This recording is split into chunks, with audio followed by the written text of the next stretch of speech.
And we're off. Hooray! Sam Lebens. Hello, hello, good evening. Lag Sameach to you. Lag Sameach. Although amazing, we've caught you at the beach today. Yeah. I'm in the Bahamas today. Fantastic. So I'm really a little bit saddened because my heart is on the outside. It's with Rav Shimon, it's with Am Yisrael, and this is usually a day of, with the kids too as well, dancing around, bonfires, lots of music. But here we are inside, a different Lag BaOmer. But I wouldn't want to spend it with anybody else, Sam. I'm glad to be here with Thank you. you. I'm really looking forward. We'll light spiritual bonfires. Absolutely, it's gonna be, fires behind in the beach. There's gonna be a big beach fire That's right. Just emanate from there. Yeah. So let me just share with our group and anyone else who's watching a little bit about you. And this is fantastic because if you were a little bit closer, then we would definitely love to bring you in and introduce you to our incredible group of students. So here we get a chance. So this is a good part of everything that's going on. Yes. Israel's a small country, and yet Haifa feels like it's a very long way away. Yeah, it might as well be like, Lahavdil, New Jersey or something. I don't know. New Jersey. So just a little bit about you. Sam Lebens, Rabbi Dr. Sam Lebens, is a research fellow in the philosophy department at the University of Haifa and a dynamic Jewish educator. I would love to go up there, by the way, and check out University of Haifa. You have to come visit us. Absolutely. And I'm so used to the Arba Amot of the Hebrew campus. I understand. But I'm sure it's beautiful up there. And I told you next semester we're going to have a cable car, so you have to come for a ride. Just for that, it's worth it. Yeah, absolutely. Selfies from the cable car. So beyond being a research fellow in the philosophy department at the University of Haifa, he is also a dynamic Jewish educator. That is for sure. He holds a PhD in philosophy from Birkbeck College, which is the University of London, and held postdoctoral positions at the University of Notre Dame. I just can't say that right as an American. Well, when I got to South Bend, Indiana, I said, "Can you show me where Notre Dame is?" Because that's how that's how an English person would pronounce it, and they didn't know what I was talking about. In Indiana, they have to say it like Notre Dame. Notre Dame. Notre Dame. Notre Dame. Okay. Quite a different place than London, I'm sure. And also at Rutgers University. Yes. He also is an ordained Orthodox rabbi, having studied at various Israeli rabbinical schools, which is where we had the chance to overlap for two fantastic years. Really enjoyed having you in the Beit Midrash. That was amazing. Yeshivat HaKotel, Yeshivat HaMivtar, where we overlapped, and Yeshivat Har Etzion. You're also the co-founder and chair of the Association for the Philosophy of Judaism, which is cool. I didn't know about this, but I checked out some of the stuff there. Oh, it's nice. And it's really, really amazing things going on there. So people should definitely check that out. And as far as that's your philosopher hat, your university hat. So your rabbi and Jewish educator hat, you teach at the Drisha Institute for Jewish Education, which is in New York, correct? Yeah, I teach there in the summers. Okay, great. And at Pardes? Yeah, I'm adjunct faculty whenever I can. Might know you there as well. So, and you're a scholar in residence in numerous communities around the world. But here you are in the beach in Haifa, joining us for Lag BaOmer. So thank you so much, Sam. It's just great to sit with you. I'm just going to the sun's always shining in Haifa. It doesn't matter what time. This is good. We're going to push University of Haifa and Haifa tonight. So then we're going to bring some students up to you after hearing you. I'm sure they're going to want to come and spend some time with you up there. But this is great, and I really thank you for coming online with me tonight and sharing. And I'm looking forward. There's a very rich text that I uncovered that I'm looking forward to getting into with you. I also want to hear a little bit about you per se, specifically your relationship to Jewish mysticism, to Kabbalah, to Hasidut, because as unusual as you are, being a religious professor of philosophy, that's already very unusual. And then to take that to the next level as well, and then to be involved in Jewish mysticism and Hasidut, that's I feel like even more unique, one of the amazing unique things about you. So I'd like to talk about that. But just before we do that, just a few points about Lag BaOmer and what it is that where we are in time right now. Just some of the significant historical points and some of the spiritual openings as well that I hope we'll be able to tap into. So just a very, very brief overview I want to give. Lag is Lamed Gimel. Lag BaOmer is the gematria, the numerical value 33, which is the 33rd day of the Omer offering. The Omer offering was a special barley offering that was offered in the temple when it stood in Jerusalem between Passover and Shavuot. And the 33rd day, on our way to day 50, which is Shavuot. Now, there's two important figures that are connected that we commemorate, that we connect to, that we speak about on this day. And the first is Rabbi Akiva. Rabbi Akiva was around the times of the Second Temple. After the destruction of the Second Temple, he was really the Jewish leader. After the destruction of the Second Temple, and 60 years later, helped to lead the rebellion, the Bar Kokhba rebellion against Rome to try to regain sovereignty over the land of Israel, which, as we know, was not so successful. But beyond that, there's a connection to this day with Rabbi Akiva, which is that a plague wiped out 12,000 pairs of his students from Pesach.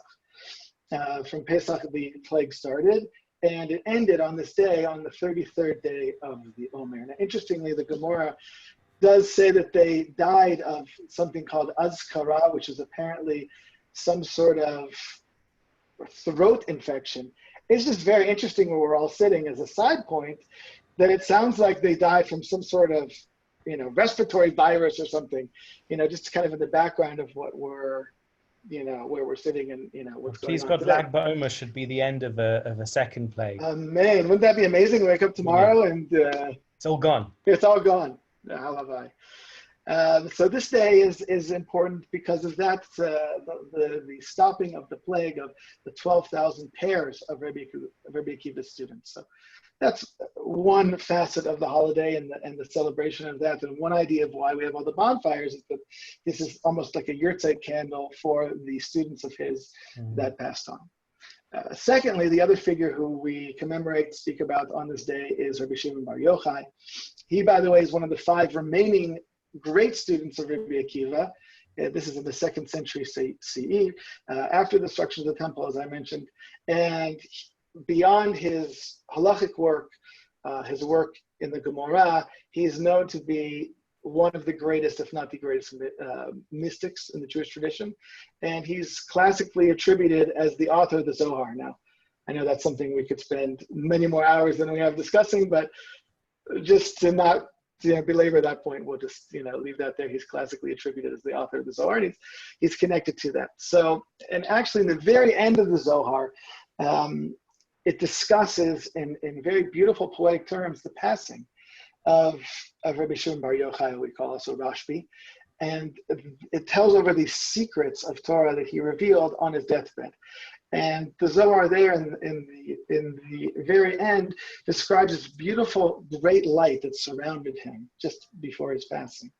And that image, that light that was in the room as he was sharing these secrets and passing on to the next world, as far as I understand, is another reason for the bonfires that we do on Lag BaOmer as well. So that's just a very, very basic background about Lag BaOmer. Have you ever been to Rashbi's kever, to his gravesite, which is in Meron, not so far from you? Have you been there before? I have been there, but I've not been there on Lag BaOmer. It's something that I did when I was a younger guy. I'm glad that I did it once. It's a crazy vibe, I hear. It's unbelievable. It's really something that's, as someone involved in literature and teaching literature as well, it's almost something out of a Shakespeare, kind of, Midsummer's Night's Dream. It's magical in the forest. It's very, very, I don't know. It's something that's almost hard to put into words. And there's almost 1 million people, as far as not this year obviously, but almost 1 million people. Though I did see that you can pay a nice bundle of money and fly in a helicopter this year close to the grave. So I'll make sure to do that. So if that's something that you're interested in, there you go. Or anyone else. It's lucky philosophy as a poem, but Meiron is beautiful at the best, at any time of year. And I hear that it's a very diverse crowd of Jews who go on Lag BaOmer. Absolutely, absolutely. From Hasidim to hippies and all sorts. Yeah, absolutely. It's definitely worthwhile to do at least once. Anyway, so that's where usually you'll find a large gathering. Tonight, as we mentioned, everyone is more or less in their homes. There's no visiting the kever this year. But beyond that, there is something I think we can experience, and this is really where I want to go to with you, Sam, is that this day has become a celebration of what's called Torah Nistar, the Zohar, Jewish mysticism in general. And so I always enjoy on Lag BaOmer to take a moment and to appreciate the beauty of this facet of Torah, how much it adds in general to, what is the corpus of Torah learning. And just for me personally, it's such a central part of what is my personal connection to Torah and personal connection to Hashem. And so I just, feel a sense of gratitude tonight that that facet of the Torah exists and is there for us. So on that note, please, I'd love to hear about your connection to this aspect of Torah, again, as a philosopher involved in the universities. This isn't, and someone who studied in Har Etzion as well. I'm not sure how much Zohar gets studied in the Beit Midrash at Har Etzion. Maybe I'm wrong. Maybe things have changed. But what is your path towards this facet of Torah? It's a long and involved story, but I'll try and give you the the headlines. On Tuesday, the 6th of July, 1983, I was born in the city of Leicester.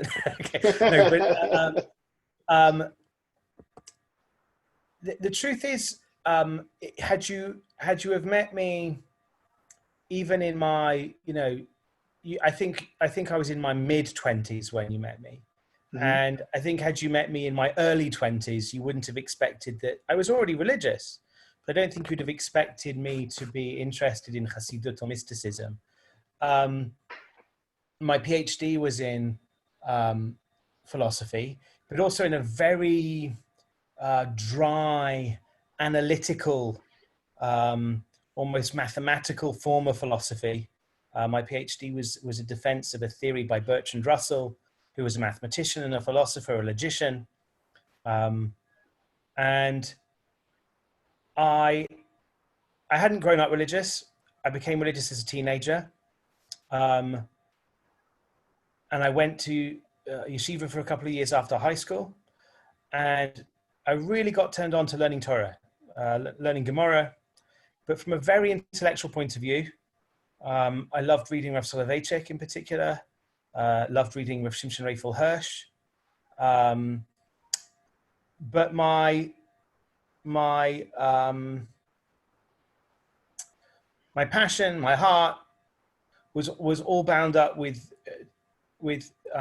non-mystical Torah, not a nistar. It was the revealed Torah rather than the mystical Torah that kind of pulled at my heartstrings, or at least at my brain strings, and kept me fascinated and involved.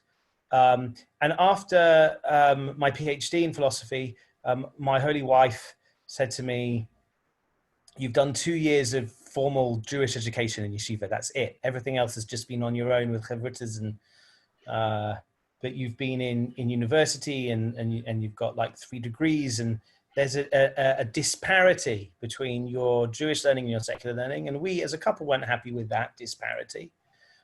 So we went back to yeshiva, and I spent a few more years. We overlapped. Our kids, our oldest kids, spent some time growing up together, and I had this amazing experience. It was actually Rabbi Herzl Hefter, who was a rabbi in the yeshiva when we were there. He said to me, "Sam, you seem to enjoy talking a lot about Gemara, and you seem to enjoy talking a lot about intellectual topics, but you don't seem to spend much time talking about God, do you?" I was like, "Oh, yeah." Was that the first time anyone had made that kind of comment to you? No, I had really kept kind of Judaism and philosophy pretty separate. I wasn't really I am now. I wasn't really interested in the Rambam. I'd read a bit of Sajigon. Our first child is called Saadia, and I did love Sajigon, and I still love Sajigon. These are rationalistic philosophers in the Jewish tradition, medieval Jewish philosophers. But I wasn't fanatical about learning that stuff. I liked learning Gemara, and I liked learning secular philosophy. That was it. And I kept those two worlds relatively separate. And yeah, and Rav Hefter, I think, really was the first person to say that to me. And another thing was, a lot of people, I'm a very intolerant person. I think it's a terrible vice, but I find that very hard to believe. You hide it very well, if that's true. There are certain things I'm not all that tolerant of that I think I should be more tolerant of. And sometimes in Jewish mysticism, you just hear people talking a lot, saying, "Oh, the spiritual energy and the vibe and the aura and the this and the that," and they throw around terminology, Ein Sof and Atzilus and they talk about all this stuff, and I'm like, do you actually know what these words mean, or are you just saying stuff? And for somebody who'd been like rooted in really kind of rigorous mathematical types of philosophy and in the kind of the logic of Gemara, it just really turned me off. I just thought it was a lot of hot air. That's what I thought. So what happened? I don't know. I found the right teachers. And obviously I also got to a stage in my life where I was ready to listen to things. And I think that when I learned Chassidus and Kabbalah, I probably do it in a different way to a lot of people because I bring my own training and my own life experience to the text, as we all do whenever we learn any text. Sure. So when I'm learning, Eitz HaChaim of Rav Chaim Vital, I'm trying to figure out, is there a good philosophical problem behind all of these metaphors and all of these ways of talking? And is there like an interesting solution to that philosophical problem? And I try to kind of boil it down almost like a scientist into, the premises, the conclusion. And I recognize that there's a sense in which you can't do that to Chassidus and mysticism, because part of what mysticism across all traditions, not just Jewish mysticism, something that mystics in general tend to believe is that there are types of knowledge that the strictures of language and logic aren't really able to communicate, that you can only get so far with language and logic, and then somehow there's something beyond.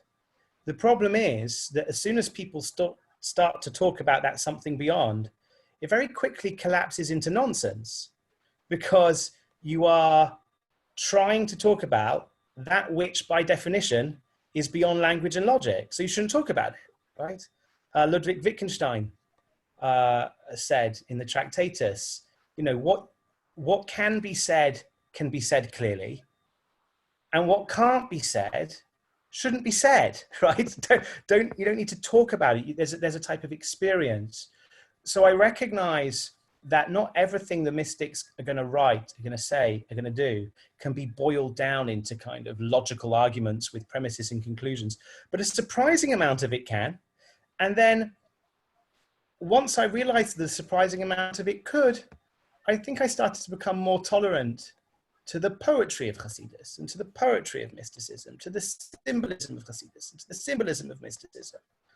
And again, to speak about Ludwig Wittgenstein, Wittgenstein had this distinction between saying and showing.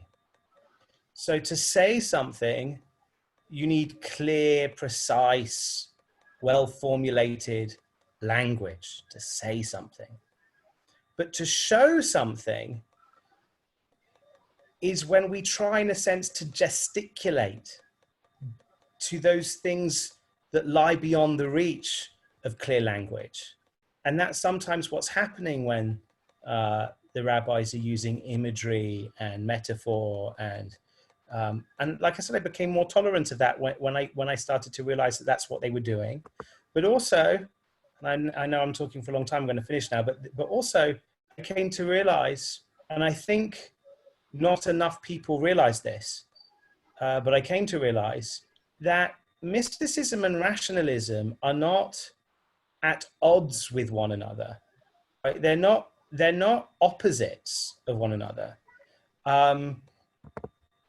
And I think because it had been too often presented to me by both mystics and by rationalists, that there is this binary opposition between mysticism and rationalism. There was, well, I want to be rational. I'm a rational guy. But then I came to realize, no, both sides were wrong. The rationalists who were telling me that these two sides were opposed were wrong, and the mystics who were telling me that these two sides were opposed were wrong. You know, the Rambam was not a Kabbalist, whatever people will tell you. That's anachronistic and that's wrong. But he had mystical tendencies. He recognized that there are things beyond which language, beyond the reach of language, that are nonetheless true and real and can even be experienced. Ludwig Wittgenstein was an analytical philosopher, another mathematician, who recognized who recognized through arguments in logic that logic must be limited and that language must be limited. And therefore I came to realize, oh, okay, a mystical experience isn't an irrational experience. It's something like a supra-rational experience. It's an experience beyond language and logic. And then I became tolerant. It's amazing to hear this from you. I guess, I don't think we ever spoke about this directly, but I guess I imagined that this shift that happened within you and this interest towards Chassidut didn't happen because you jumped in the mikveh and the Ari's mikveh and, and started, as opposed to something experiential. It seems like your, kind of relationship to the world as, beyond, just the academia that That's you've right. been toiling for so many years is through that lens. So you're able to see something, and I love the words that you use, the poetry of Chassidut. In the same way we were talking before everybody else got on here about you're teaching English literature as well at the University of Haifa right now. And, I imagine that you wouldn't necessarily dissect a great piece of literature with the same tools that you use for a piece of Wittgenstein, right? So and it's kind of almost creating a framework for a different paradigm, for a different, facet of what the Torah has to offer. Right. And the human brain has two hemispheres, right? You've got the right and the left hemisphere, and one side of your brain is more cut out for logical, scientific, mathematical type arguments, and the other side of your brain is more cut out for music and literature and poetry. And a healthy religious personality is one that kind of uses both sides of the brain in the service of Hashem. And I must just add that when Rav Hefter said, "You don't speak about God much, do you?" I came to realize, oh my goodness, like, my Judaism isn't just cultural and intellectual. I do have a relationship with God, but that needs to be given words. Those experiences need to be given room. Yeah, absolutely. So was there a particular text that you learned that really set this path, ablaze for you, that opened you up, or was it a kind of a series of the relationships with the teachers that you spoke about? Yeah, there actually was a particular text that that was like an opening to me into many different areas. And actually, shameless self-publicity here, but I gave a talk at an event in South Africa called Sinai Indaba, which is this kind of huge Torah festival organized by the chief rabbi of South Africa, the amazing Rabbi Dr. Warren Goldstein. And he hosted us there. And I gave a talk about this text that was kind of my opening into the more mystical side of Judaism, So if people are interested, they can go and try and find it. Sinai in Daba, Sam Lebens on YouTube. But the text is Rav Yosef Mordechai Lehner, the Ishbitzer Rebbe, who was one of the great Polish Hasidic masters, who I know you know and love, Rav Yonatan. And the text, the Me'ah Sheloach, as we were discussing recently, wasn't really written by him. It was sort of lecture notes. He used to give talks on Shabbos, and they got written down after the fact, in this case by his son. And the text in question is, Me'ah Sheloach is a collection of the Ishbitzer Rebbe's teachings on various Torah readings of the weekly Torah reading, among other things. He has some things on festivals and some things on Masechtas of tractates of Gemara. But it's mainly about the weekly reading. And this is in the reading in Parshat Miketz, where Joseph is called to interpret the dreams of Paro. And the Ishbitzer has this piece where he says the entire world is like a dream. And just like Yosef had to interpret Paro's dream, we all have to interpret the dream in which we're living. And it's quite clear from the context that the suggestion is that we are in God's dream. But he also has this bizarre idea that even though we're in God's dream, what the dream means is up to us. Because he has this idea that dreams follow their interpretation. It's actually quite a profound psychological insight. It's not, if you go to your therapist and say, doctor, I had this dream, what does it mean? That's to assume that a dream has a single meaning. And a dream doesn't have a single meaning. That's not the sort of thing a dream is. And depending on how you interpret the dream will take on new properties and new powers over your life, right? As you come to relate to things the way that you relate to your past, the way you relate to things that happen to you will change the meaning of those things, at least subjectively, at least for you. But then I got fascinated by that text. Why did he think that? And why do you think the world's a dream? That's a crazy thing to think. And also, why, what about free will? How can we have free will if we're just figments of God's imagination? And how can anything make sense? I just was so confused. But what I tried to do was I tried really hard. And I think my philosophical training helped me with this. Whenever you read an intelligent philosopher who says something which seems to you like it's wacky, you have to sit back and say, hold on a minute, this guy was a genius. So there must be a really good reason why he's saying these things. And it led me on a journey to think about the nature of tzimtzum, which is this kind of Kabbalistic doctrine from the Ari, Yitzhak Luria, that talks about the need for God to make space before he can create a world. There's a sense in which God fills all space and there's no room for a world before he contracts. It's a long story because that's clearly a metaphor. God isn't spatial, or at least not obviously spatial. So again, I think half-baked mysticism throws around these metaphors, taking them literally, but there's something profound going on over here. There's some problem with God's creation. We're trying to make sense of what can it mean for a perfect being to make a world. And it was an intellectual journey. In a sense, the Ishbitzer was the last step along that journey, but I had to reconstruct it. And it took me to all sorts of places in Kabbalah and Hasidut and the Tanya and all sorts of places.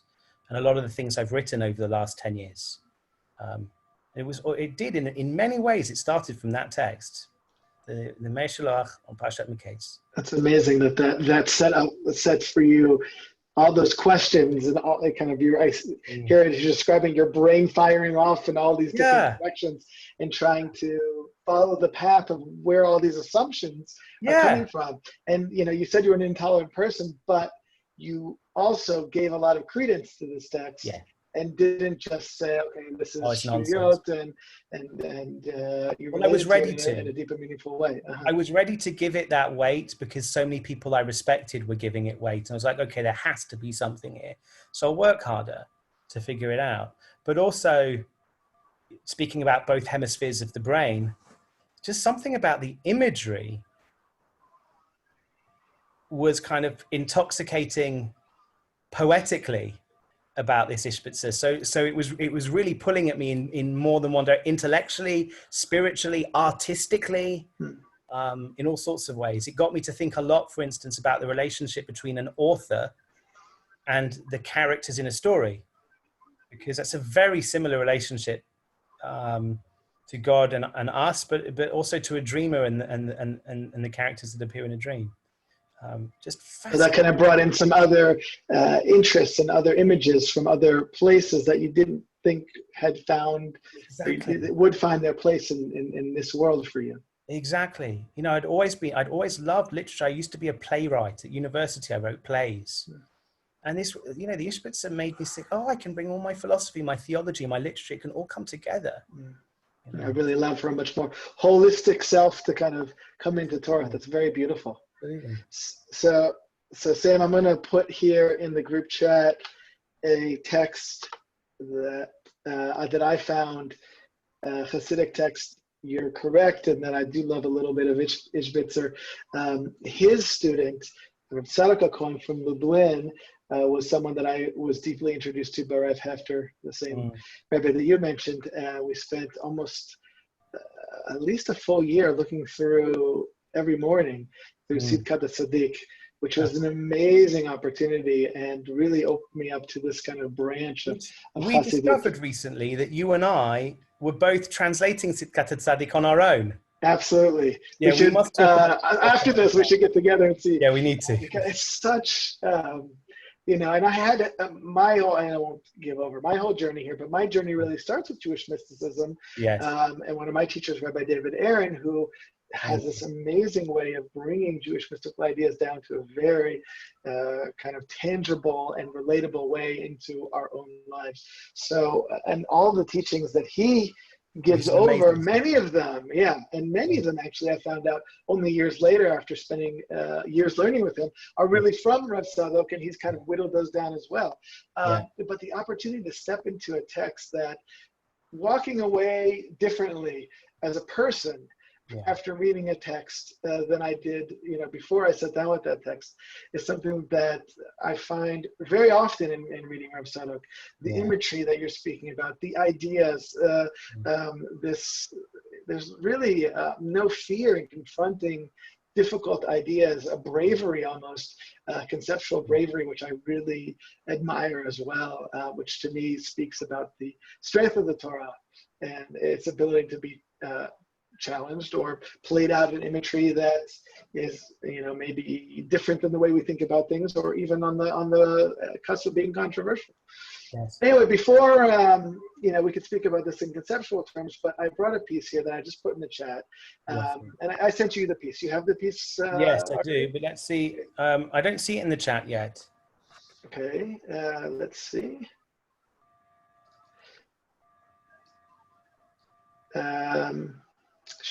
It's to Dylan Kane only. That's why. Okay, sorry about that. Dylan has it, but no one else does. Well, Dylan will follow us. Here we go. Just put it up for myself. Here we go. Oh yeah, there you go. You put it there. Great. Okay, fantastic. So everyone should be able to access that in the chat, and we won't go through. Oh, Yonatan, it says that your live feed has ended on Facebook. No. Yeah. Hopefully not anything too controversial, and we've been banned. We broke the rules. That's interesting. Let's see if we can start it up again without taking too long away from here. Yeah, I'm sorry to. No, thank you for letting me know. If anyone is enjoying from there, we won't be losing any viewers. Exactly. Let's see if we can get back on again.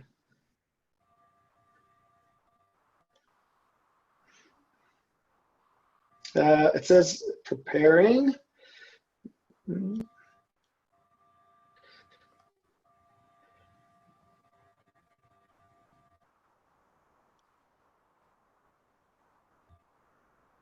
And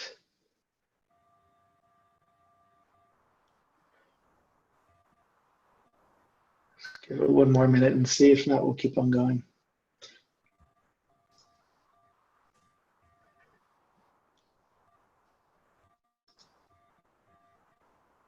Yes, Okay. Dylan Kane asked whether we We're can. back. Great. Dylan Kane asked whether we can type the name of the book. This is from the Pre-Tzaddik, if I'm not mistaken. Correct. This is from. Now it's interesting. Rav Tzadok Cohen was not a Hasidic Rebbe for a long point in his life. He actually was a Hasid of the Mea Shilach, who you mentioned. So that gave him free time to be able to write the incredible amount of Svarim that he did. He was prolific. Really, and unique amongst Hasidic figures, maybe with no comparison except for the Balatanya, who was able somehow to be a prolific writer. But these teachings from Pre-Tzaddik are, as you mentioned, kind of similar to his Rebbe. When he became the Rebbe, they were notes taken from his Hasidim over discussions over Shabbat. So they have a different kind of feel to them than some of his other works, like his most famous Sikhat Tzaddik. And if anyone does want to kind of step into the world of Rav Tzadok, that's probably a great place to start. There's so much to delve into there. Okay, good. We are live back on Facebook. At least that's what it says here. Okay, great. So here's a text from Rav Tzadok Cohen of Lublin. It says, "Ushmati mi Rebbe HaKadosh Zecher Tzadok v'Kodesh L'Bracha," who he's quoting the Mea Shilach here. Interesting that I think the majority of the teaching here is something that he heard over. Yes. Rosh Devacha Emet Torah Shebektav B'Shorsh Aseret Dibrot Matchil Ba'alef Anochi. So he starts by saying that the Torah in its root, the Torah Shebektav in its root, in the Aseret Dibrot, as opposed to, that's true, it does start with the word Bereshit, but what he calls the Shorsh of the Torah, the root of the Torah, starts with the letter Aleph, from the first of the Ten Commandments, Anochi. Right? And we should note, the first word of Torah that was heard by Am Yisrael was not Bereshit bara Elokim, right? Absolutely. It was Anochi Hashem Lokechem, right? It was the first of the Ten Commandments. The 5 books of Moses, the Pentateuch, the Torah, was revealed slightly later. The first thing we heard was the Aleph of Anochi. Very nice. So that's probably why he uses the word lihiot, to use, as we're going to see in a second, the root of being, right? Because the experience of the Torah, as opposed to the first letter when we pick up the book, but the experience of Torah, the first letter there is with the Aleph of Anochi Hashem Elokecha, I am the Lord your God who brought you out of Egypt. Beautiful. So the beginning of Torah Shebektav, the written Torah, is with the Aleph of Anochi. The beginning of the Mishnah, Matchil B'Mem. When do we can start to read Kriyat Shema? B'Layla, in the evening Kriyat Shema. So we have a mem there. And the Gemara, B'Taf, Tana Ahachi Kai, on what is this teaching standing? The Gemara asks in the Masechet Brachot. So interestingly, the first letter of these 3 different factions or facets of Torah, Aleph, Mem, Taf, which spells out Emet. Emet. Truth. Right. And let's see, let's go to the end of this, and I'd love to hear if you have anything to say. Vahu al derech mash shemati. We did this, we figured this out. Al derech mash shemati, again, what he heard from his Rebbe. That which I heard from my Rebbe. Exactly. Chotmo shel HaKadosh Baruch Hu emet. The stamp of the Kodesh Baruch Hu, God's stamp, so to speak, is with truth. The Aleph hu rosh ha'otiyot, v'mem emtzaoto, v'ataf sofan shel Aleph bet ayin sham, ani rishon v'ani acharon. That the Aleph is the beginning of all the letters, the Mem is the middle, and the end is the Taf illustrating in the alphabet that God is first, God is the last, and there is nothing else. So of course, Aleph, just to spell it out, and the Mem is in the middle, and the Taf, right? So we get something that's quite stable. And Emet is the seal of God. That notion of Chotamo Shel HaKadosh Baruch Hu, a king used to wear a ring with a seal on, and you'd stamp the seal to know that, oh, it came from the king. Well, what is the seal of God? It's truth, and that seal is imprinted on the Aleph Bet, because it starts with Aleph, the middle is Mem, and the end is Taf, and it's imprinted on at least the Torah as we experience it, of the Aleph of the first thing we heard of the Torah Shebichtav, of the written Torah, the Mem of the Mishnah, Me'imatai, and the Taf of the Gemara, of the Talmud. My sense here is that the word emet is beyond, just to juxtapose it, beyond emet v'sheker. That's right. Right, that's true and false. I think, the idea here is more that which has kiyum, that which has actual existence, that's which lasts, or it has any kind of capital M or broader meaning to it, as opposed to just true or false. Yeah, is that your sense as well? Yeah, I think that's right, but I think also there's like this stale kind of clinical notion of truth that clearly isn't what we're talking about here. Like you said, a sentence could be true or a sentence could be false. That's not what we're talking about, I think. I agree. But there is a notion, tell me the truth, the whole truth, and nothing but the truth, right? Well, actually, I can't tell you the whole truth. I don't have time, and I don't know, and no one could possibly know the whole truth, right? The whole truth includes everything. The entire universe is the whole truth. As soon as you try to represent, this is a deep mystical notion, really. As soon as you try to represent the entire universe, you actually separate yourself out from the entire universe, because you're the one doing the representing. Okay, so we can't actually capture the entire. Imagine if you had a camera and you're standing in front of the entire universe. Well, it's very nice, but the picture's not going to get you, because you're the one standing with the camera about to create the picture. You can't take a picture of the entire universe. At the very least, it won't capture the camera. But there's this notion of truth. I was going to say, because now we have selfies, so I found a way to put myself inside the picture of the universe. You can put yourself in. But the camera's not in. That's right. The camera still won't be in. So there's this notion of truth that is about, the whole truth, everything. And that's Hashem, right? That's the seal only of God, right? Because only God can kind of somehow contain all of that whilst also being a part of it. And that's Emet, Aleph, Mem, Taf, from beginning to end without missing anything out. It's the totality of everything, of all of this. Absolutely. Beautiful. So let's go a little farther here, and I love what he does here, and our shared appreciation of literature, I think, will really come to fruition here. So he says, "Umatchil Torah shebektav ba'alef shu Torah shekadma lebriat olam." So the Torah in the Torah shebektav, as he said, starts with Aleph, which is the Torah that preceded all of existence, which we'll speak about. Yehei keneged haya. That is in relation to or expressed through haya. Haya from the verb lihiyot, what was, the past.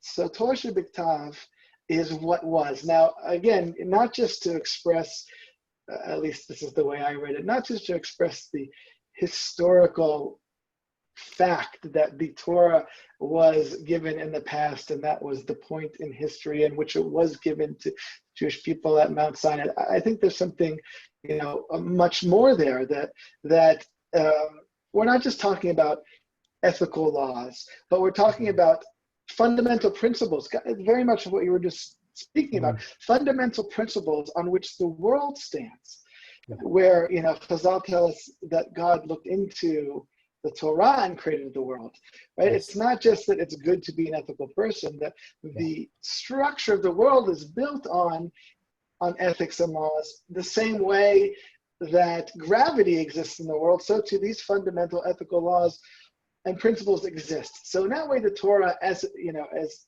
we're talking about here, the Torah Shebektav, specifically the written Torah, is descriptive as opposed to prescriptive. In other words, it's describing the laws that are built into the nature of the world, and not telling you, no, this is the way to be a good, healthy, ethical person, so to speak.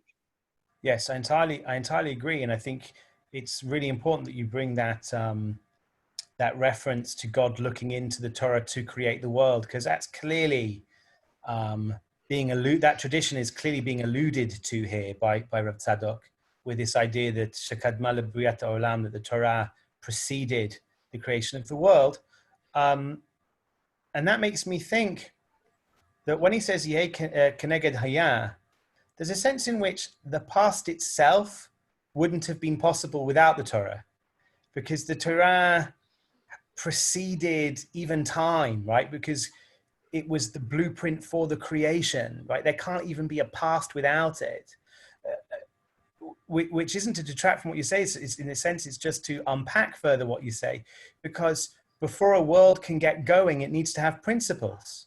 The law, you know, the laws of physics, the constants of physics, but also, you know, its purpose, its meaning, the ethics. Absolutely. Mm-hmm. And the Torah Kedumah that we're speaking about here is that we get the Torah with small, so to speak. We get you mentioned Tzimtzum, the constricted or contracted version of the Torah that comes home to us, you know, in a small scroll or a large scroll, or a big, if you're Sephardi, a big, heavy metal scroll. But that comes down to us in a diluted form, so to speak, in a form that is appropriate and a form that we can understand. palatable for the human, so to speak. Yeah. I'm thinking of the Gemara in Shabbat about the angels who are rebelling that God give the Torah to Moses, and then there's a discussion, oh, what's in it? Well, kibud av va'em, respecting your parents. Oh, if that's the Torah that you're given to the Malachim, so that's okay. We can handle that, because that's a facet or a face of the Torah, but not the Torah Kedumah, this primordial or totality of the Torah in all of its existence in its broadest possible scope. Yes. It made me think of another. You're making me think of another Rav Tzadok. Just trying to remember where it is. I think it might be in Resisei Laila. And he's drawing from, if I remember, he's drawing from Yosef Chikatilia, who's one of the really early Mukubalim in Sefer Shari Ora. He has this idea that when you read the Torah, what comes out of your mouth is already Torah Shebal Peh. It's already the oral Torah. And you see this because, for instance, you see the word Yud Hey Vav Hey. You don't read out what you see, because we don't say that name. You read out something slightly different. And there are other also small differences between what's written and what we pronounce. And the idea is the Torah that we're talking about here, it's too big, or it's too ephemeral to come down into the world. As soon as it comes down into the world, it's already ki'ilu, in a sense, Torah Shebal Peh, oral Torah. That process started earlier. Okay, beautiful. And I think that's a great transition to the next section here, which is talking about the Torah Shebal Peh. So Rav Tzadok says the Keneged Hoveh, right? The present. Here Torah Shebal Peh, Mishnah, Halachot, Leida Haderech Leilech Ba, V'Hamase Asher Yaseh. So this I thought was fantastic. That the present, the word Lihiyot in the present sense, represents Torah Shebal Peh, the Mishnah and the Halachot, the laws, and how to walk in a way that is aligned with the Creator. V'hi matchil b'mem me'ematay mesayem b'mem b'shalom. V'hu keneged hoveh. This idea of the present. By the way, in biblical Hebrew, there really is no present. There's no, hoveh. I think because, and I love that exists, because there isn't you can do a much better treatment of this, I'm sure, as a philosopher. But the present isn't. In other words, the moment that I've said it, where did it go? It's already gone. We missed it. Yeah. It's gone. Yeah. That is really related to Torah Shabbal Peh. It's not just that it is a tradition that constantly unfolds and evolves. That's true, but it has to be something that lives with us in the moment. And I have to say, one of the beautiful openings that I've experienced, during this coronavirus period, very much along the lines of what you shared, I open up the window on my back porch, and we have a social distancing minyan for Mincha and Mariv, where the neighbors everyone congregates on their patios or their porches, and we're in a space that can come together. Now, how do we know that this is a space that's appropriate for a minyan? We have to be able to see one another. We have to be able to, how many of us have to be able to see one another? Do we all have to see one another? Well, no, we have to be able to see the Shliach Tzibor. Right? There's all these different halachot that came out when we had Pesach. The morning of Pesach was the first meeting we did. We were able to get a Sefer Torah. You can't have people coming up for aliyot that are different from the reader because the people are too close together. So the person who is receiving the aliyah has to read. I'm thinking to myself, this is a picture of halacha being born into the world in a moment. And this predicament that we're going through, it happens always, but it was just so clear to me in the predicament that we're going through that Torah was being renewed and created in the hoveh, in the now, in the present. And so I think that's such a beautiful way to encapsulate what the Torah Shabbal Peh is trying to touch. Torah in the present has to be Torah Shabbal Peh, both because of our limitations, but also because of how amazing Torah Shabbal Peh is. Because of limitations, in the sense the transcendent eternal Torah can't fit in the present. But also it's the beauty of Torah Shabbal Peh that Torah Shabbal Peh is Torah in action, Torah lived, which takes you back to that discussion between Moshe and the angels.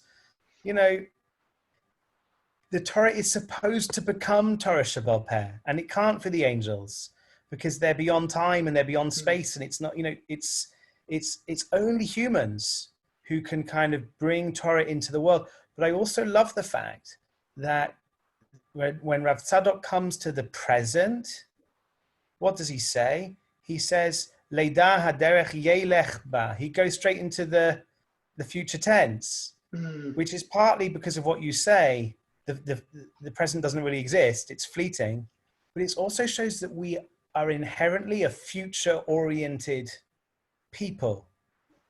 We care about the past, we know the past, we remember the past, we have, it's a mitzvah every day to remember, Yetziat Mitzrayim, but we're always marching forward. And so the present already contains a glance towards the future. I really like that. That's beautiful. And just to tie in what you were saying before, even when we learn Torah Shebektav, so to speak, when we open up the Chumash and when we say those words and we speak those words, the interpretation of it, how it hits us, each of us on our own individual level, that's already Torah Shabbal Peh. That's the translation of what was into the now, how it affects me. As it strikes you. Yeah. And, not to get too much into this, but I do feel like there are certain ideas that I had seen before that strike me now, again, because of the pandemic that we're living through and the different cycle of daily life that we're living, that have struck me in a way differently than I had ever before. And I think, again, because of the the severity of the situation, maybe I've been more sensitive to that. But yes, absolutely.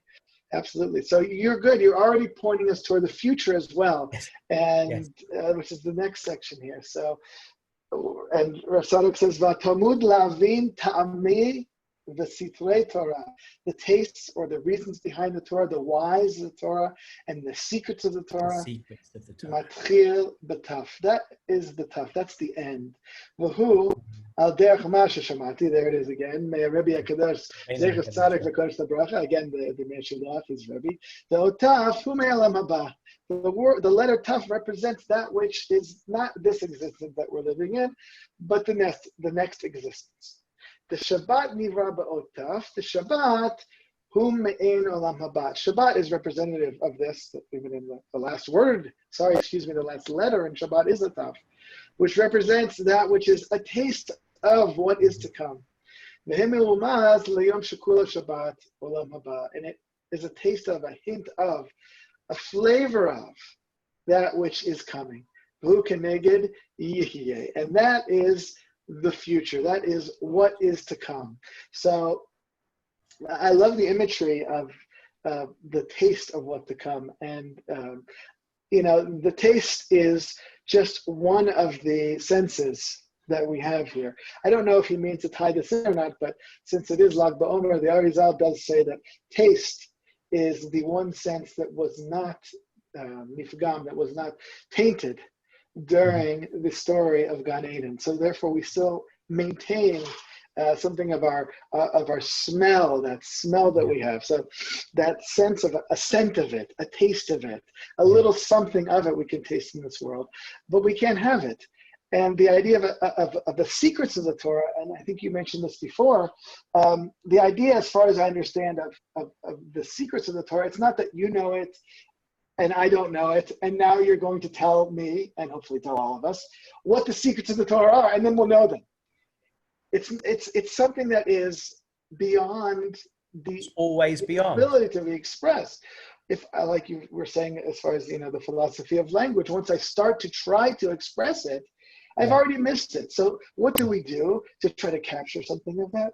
We use symbols, we use poetry, we use metaphor to try to capture, again, something of that. What it is, we can't yet know.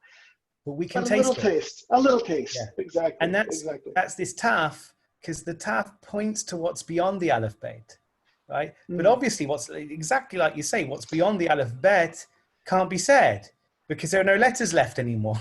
I'm just looking at the heel of the taf, which points outward, which I never thought of before. That's very beautiful.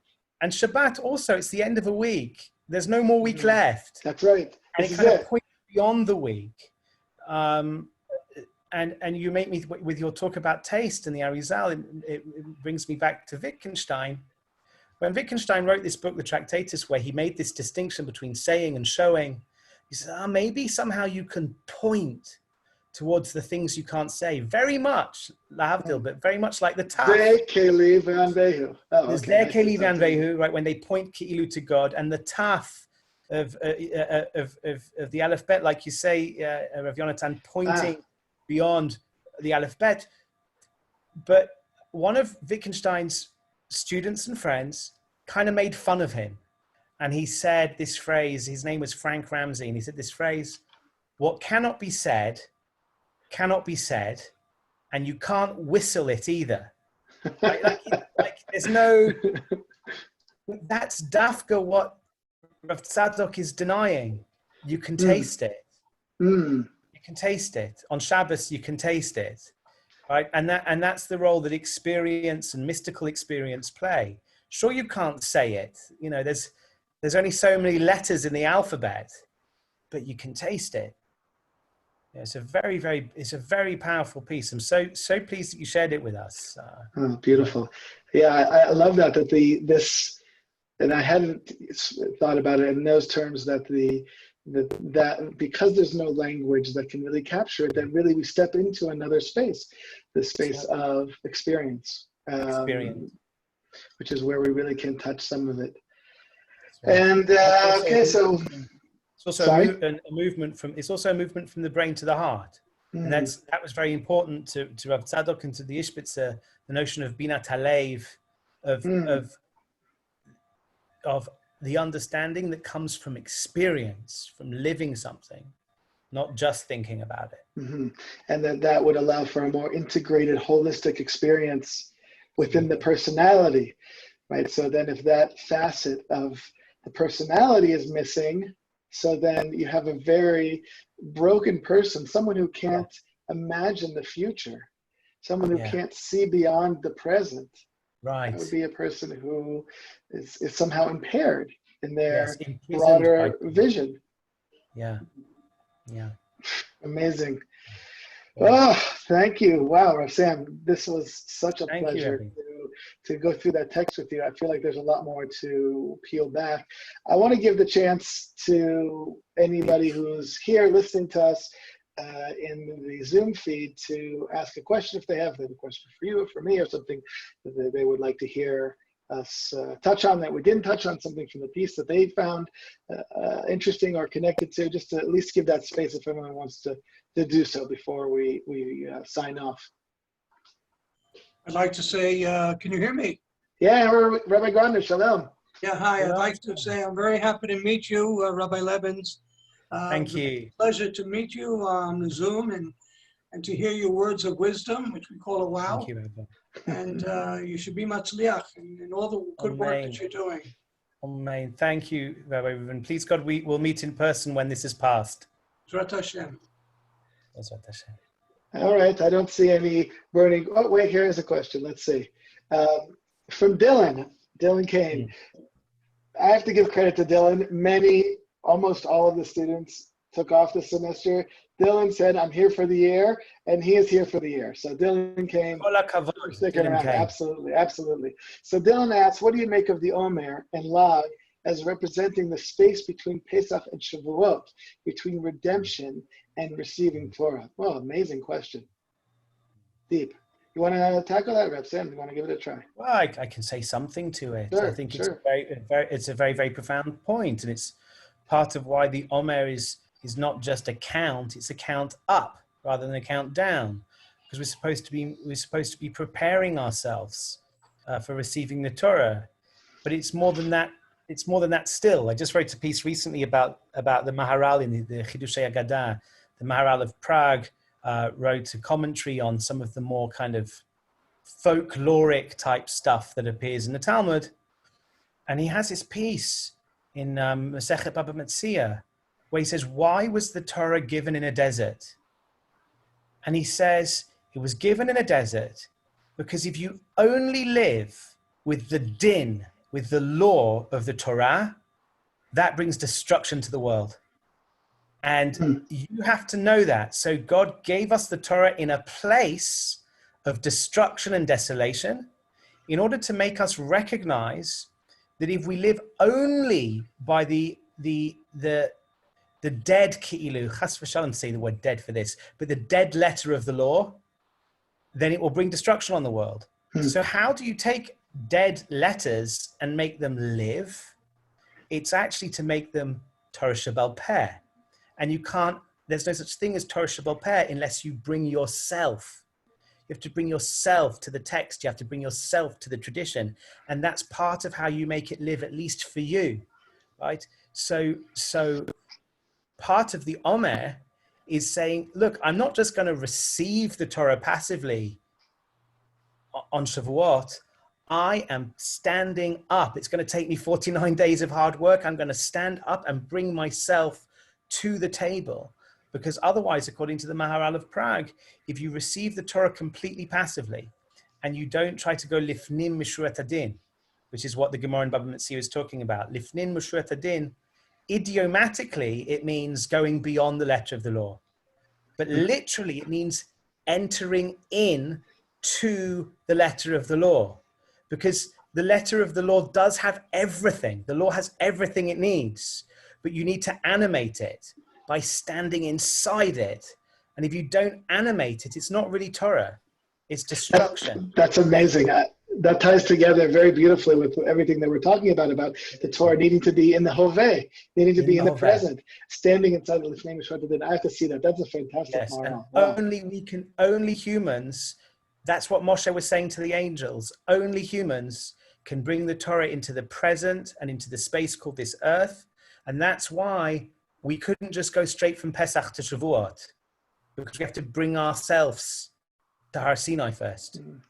Put ourselves in the letters. Beautiful. That's right. I just want to add something to that that struck me that I come across in this time period, which is that we are a bit confused about what this time period is. We sense it today because of the tragedy of Rabbi Akiva's students and the mourning laws that continue through this time period, even to this day. But these days initially were days of great joy. What greater joy could there be than breaking off the tumah, the filth of Egypt each and every day as we come closer to Har Sinai? I think it is the Zohar that tells us that we are at the 49th level of Tumah, the lowest level. Almost the 50th level is the point of no return, so to speak, where we totally lose ourselves as individuals and as a nation, where there's no coming back. So we're able to be rescued, so to speak, by God, pulled out, burst into the world just before we hit rock bottom and lose ourselves. And each and every day as we come closer to Har Sinai was a hitchadshut, a renewal, a sense of reborn, of closeness towards the divine will in the world. And that must have been an incredible joy around that, and a sense of anticipation. Something I came across a couple years ago, as a friend of mine was, him and his wife were expecting their first baby during the time, just around Shavuot time. One of the only other times that we count up is for the birth of a child. There's not many other, kind of places in life where we count up, but babies, 36 weeks, 37 weeks, 38 weeks, there's this great anticipation of something new being burst into the world. And that really is, I think, if somehow, talking about the inability to really talk about experience, but whatever that experience at Har Sinai was, and keeping in mind all of the images that Chazal try to utilize to give us some sense, to taste, as we're saying, to use the kind of language we're using tonight, to taste what that experience was.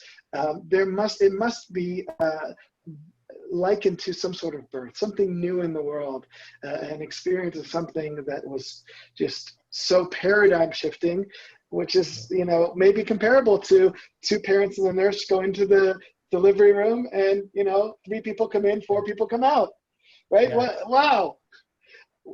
We have no words for that, but that's kind of what it is. So, I guess, but to really point out that this should be, and hopefully will return to be, a time of tremendous joy because of the hitchadshut that's connected with it. Mm-hmm. And Baruch Hashem, in our days, we have the opportunity to taste a little bit of that, because there are 2 days during the Omer that are turned from days of sadness and Avelut, 2 days of joy, Yom Ha'atzmaut and Yom Yerushalayim.